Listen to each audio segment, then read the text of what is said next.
ನಮಸ್ಕಾರ ವೀಕ್ಷಕರೇ, ಇವತ್ತಿನ ವಿಡಿಯೋದಲ್ಲಿ ರಾಮಾಯಣದಲ್ಲಿ ಹನುಮಂತನೊಬ್ಬನನ್ನು ಬಿಟ್ಟರೆ ಬೇರೆ ಯಾರಿಂದಲೂ ಮಾಡಲು ಸಾಧ್ಯವಾಗಿರದ ಆ ಸಾಹಸಗಳು ಯಾವುವೆಂದು ನಾನು ನಿಮಗೆ ತಿಳಿಸಿಕೊಡುತ್ತೇನೆ. ಅದಕ್ಕೂ ಮುಂಚೆ ನೀವಿನ್ನೂ ನಮ್ಮ ಚಾನಲನ್ನು ಸಬ್ಸ್ಕ್ರೈಬ್ ಮಾಡಿಲ್ಲ ಅಂದರೆ ದಯವಿಟ್ಟು ಸಬ್ಸ್ಕ್ರೈಬ್ ಮಾಡಿ ಹಾಗೂ ಮುಂದಿನ ಹೊಸ ವಿಡಿಯೋಗಳ ನೋಟಿಫಿಕೇಶನ್ಗಳನ್ನು ಪಡೆಯಲು ಪಕ್ಕದಲ್ಲಿರುವ ಬೆಲ್ ಬಟನ್ ಪ್ರೆಸ್ ಮಾಡಿ. ನಿಮ್ಮ ಅನಿಸಿಕೆಗಳನ್ನು ಕಮೆಂಟ್ಸ್ ಮೂಲಕ ನಮಗೆ ತಿಳಿಸಿ.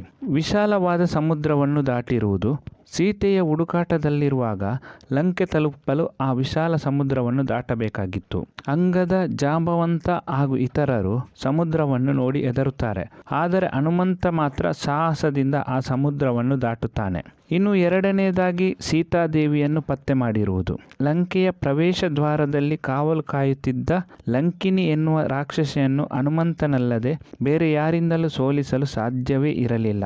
ಹನುಮಂತ ತನ್ನ ದೈಹಿಕ ಶಕ್ತಿಯ ಜೊತೆಗೆ ಬುದ್ಧಿಶಕ್ತಿಯನ್ನು ಉಪಯೋಗಿಸಿ ಅಶೋಕ ಮರದ ಕೆಳಗೆ ಕುಳಿತಿದ್ದ ಸೀತೆಯನ್ನು ಪತ್ತೆ ಹಚ್ಚಿ ರಾಮನ ಉಂಗುರ ನೀಡಿ ಹನುಮಂತನು ತನ್ನನ್ನು ಪರಿಚಯಿಸುತ್ತಾನೆ. ಇನ್ನು ಮೂರನೇದಾಗಿ ಅಕ್ಷಯ ಕುಮಾರನನ್ನು ವಧೆ ಮಾಡಿದ್ದು. ಹನುಮಂತನನ್ನು ಸೆರೆ ಹಿಡಿದು ಆತನ ಬಾಲಕ್ಕೆ ಬಟ್ಟೆ ಸುತ್ತಿ ಬೆಂಕಿ ಹಚ್ಚಿದಾಗ ಹನುಮಂತನು ಅರ್ಧ ಲಂಕೆಯನ್ನು ಸುಟ್ಟು ಹಾಕುತ್ತಾನೆ. ಆತನನ್ನು ತಡೆಯಲು ರಾವಣ ತನ್ನ ಮಗ ಅಕ್ಷಯ ಕುಮಾರನನ್ನು ಕಳುಹಿಸುತ್ತಾನೆ.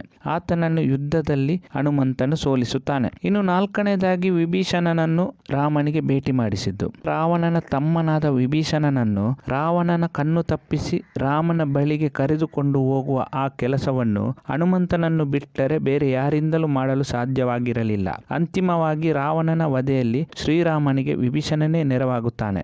ಇನ್ನು ಐದನೆಯದಾಗಿ ಪರ್ವತವನ್ನು ಹೊತ್ತು ತಂದಿರುವುದು. ರಾವಣನ ಮಗ ಇಂದ್ರಜಿತ್ ಬಿಟ್ಟ ಬ್ರಹ್ಮಾಸ್ತ್ರದಿಂದ ರಾಮ ಗಾಯಗೊಂಡಾಗ ಹಿಮಾಲಯದಿಂದ ಸಂಜೀವಿನಿ ಗಿಡ ತರುವ ಕೆಲಸವನ್ನು ಹನುಮಂತ ಬಿಟ್ಟರೆ ಬೇರೆ ಯಾರಿಂದಲೂ ಸಾಧ್ಯವಿರಲಿಲ್ಲ. ಆದರೆ ಹನುಮಂತನಿಗೆ ಸಂಜೀವಿನಿ ಗಿಡದ ಪರಿಚಯ ಸಿಗದಿದ್ದಾಗ ಇಡೀ ಪರ್ವತವನ್ನೇ ಹೊತ್ತು ತರುತ್ತಾನೆ. ಇನ್ನು ಆರನೆಯದಾಗಿ ರಾಕ್ಷಸಿ ಸಿಂಹಿಕೆಯ ಸಂಹಾರ.